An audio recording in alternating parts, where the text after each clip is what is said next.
If your Chime refund is not showing up, these are the simple reasons for delays and fixes. First reason for delay is if it is still within the processing window. Refunds typically takes 5 to 7 business days after the merchant initiates it. Chime will also send a notification with an estimated date once the process begins. Also, if the merchant hasn't sent the money, then contact the merchant or store to confirm that they have processed the refund.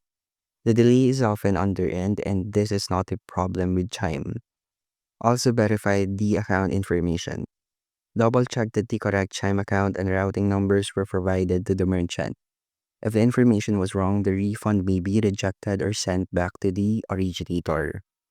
And lastly is for tax refund issues. Ensure that if it was a joint tax return, both names are on the Chime account, as individual accounts may cause red flags.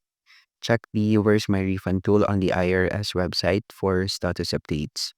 And that's how you can fix if your Chime refund is not showing up. And thank you for listening.